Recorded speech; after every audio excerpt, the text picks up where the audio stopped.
Hello. Today we are going to take a look at the Tarot Original 1909 Circular Edition. There is a standard edition for this deck, but I grabbed the Circular Edition.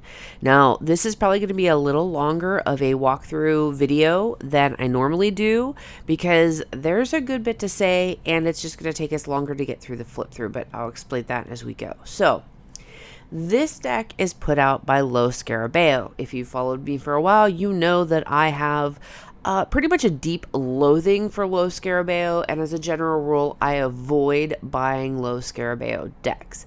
However, this is similar to the Heaven and Earth Tarot, where when you go on Amazon, it really makes you think you're buying a Llewellyn deck, but you're actually buying a Lo Scarabeo. Llewellyn is supposed to be in charge of distributing Lo Scarabeo decks here in the United States. And I'm not going to get into the whole why I don't generally buy Lo Scarabeo decks in this particular video because it's already going to be long enough.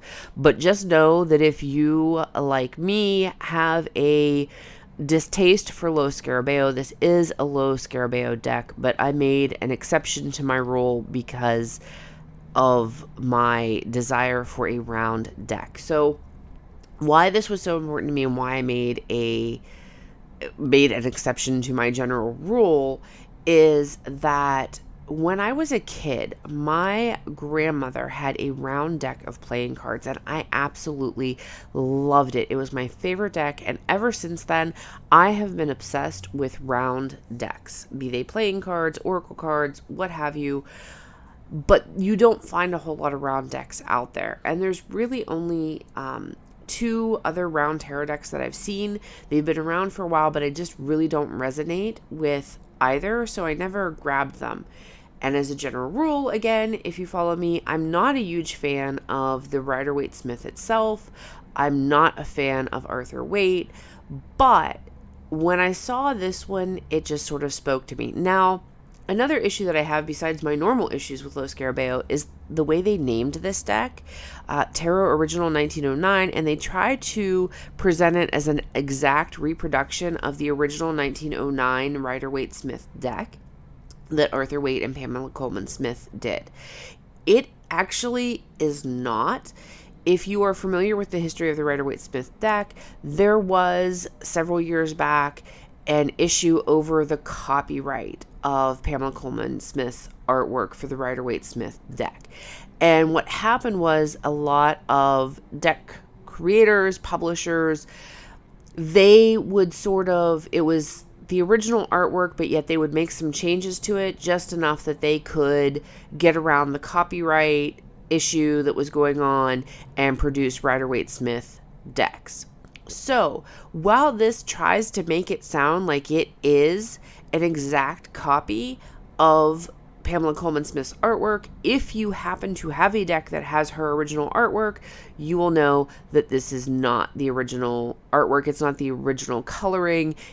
There are minor differences on the cards because of the copyright issues and that whole redo thing. And I happen to have a vintage deck from the 70s that has the original artwork, so I can see the difference in coloring, the difference in some of the scenes on the cards.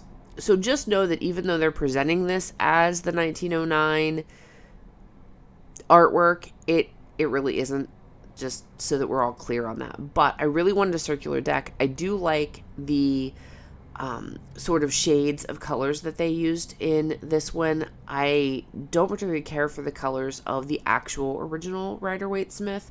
These are a little, I don't know if they're like more subdued or what exactly it is about them, but I prefer the coloring on this. Now, another reason why this is not an exact reproduction is these are round cards, right? You can't put a rectangular photo on a round card or a rectangular portrait, picture, painting, however you want to call it. So obviously the artwork had to be altered even further in order to fit on these cards. That all said, all of my little issues with the whole it's not really original, copyright, Lo Scarabeo, this deck, oh my gosh, you guys, like, I am so in love. I've wanted a round deck for a few reasons. One, I just have the obsession with round decks, but also you read round decks a little bit differently than you do a traditional deck. So let's start looking at the deck and then I'll get into that. So it comes in this gorgeous round box. Inside there is a little ribbon so that you can get the deck in and out easier. The book also comes in there at the very bottom of the box. But the box it's hard to get the deck in and out of this box, but it is a beautiful box. It's a nice sturdy box. Even though it's hard to get the deck in and out, I will most likely still store it in here. It has a little title card that it comes with, and then it has this little guidebook. Now, I know this, I was all excited. I was like, that's a pretty chunky guidebook for this. And then I realized that in traditional Lo Scarabeo fashion, it's in multiple languages. So it's only actually probably about a third of what it looks like because that's all that is in a single language. That said, the meanings are traditional Rider-Waite-Smith meanings. There's not really anything new there, but if you need a recap of that or if you're new to tarot, then it's there. There are a few spreads in here. There's one in particular that I really like. It's a 3-card spread. Super simple, super straight to the point. What do I need more of? What do I need less of? And what is the highest potential outcome? I really like that. It's a good, straightforward, simple spread. Sometimes those are the best. It also gives you a little advice on if you're not familiar with a round deck and how to read it. There are some tips for how you could. Now, there are all different ways that you can read a round deck. One of the reasons why I wanted a round deck is because it adds a different bit of flavor to your readings.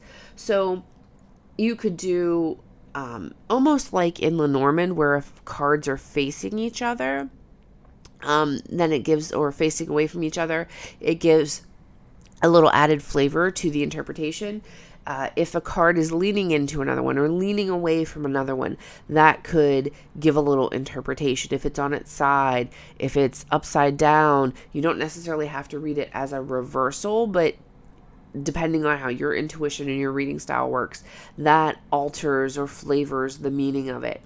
I like that in the book, one of the things they suggest is sort of looking at the card like a clock with noon up here and then 3, 6, and 9, and then kind of dividing the card into 4.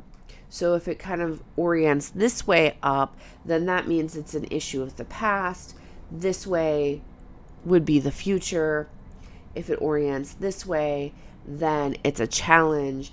And if the card were to orient this way, then it would be an aspect of your shadow self or the querent shadow self that is coming up in that position. So that is how they advise, or Sasha Graham in the book advises adding some flavor because you're using a round deck and they're not going to orient the way that they normally would in a reading. These are the backs of the cards. I'm not 100% sure. I can't remember now, but I do believe these are supposed to be the Tudor roses. I've heard somebody else call them the death flowers. I've never heard that before other than that one person. I was always under the impression that these are Tudor roses, but I could be mistaken there. I haven't looked it up to see. I did go through this deck and put it back in order, and I tried to orient everything so that up would be up and down would be down, but the nature of circular cards is that they sort of go all cattywampus and they're going to be all different directions. So because of that, it is going to take a little bit longer to get through the flip through because I'll have to orient cards as we go. Also, this deck is on the slippery side. It's a semi-gloss cardstock, so they do tend to slide a bit. The cardstock, though, is actually pretty decent. I like it. I find this deck very easy to shuffle because I am an overhand shuffler, or some people call it a waterfall shuffle. Because I shuffle like that, I find it very easy to shuffle, but if you riffle shuffle, that might be a little bit difficult. But other than that, I think that it's a really easy deck to shuffle and use. So without any further ado, let's jump into the deck.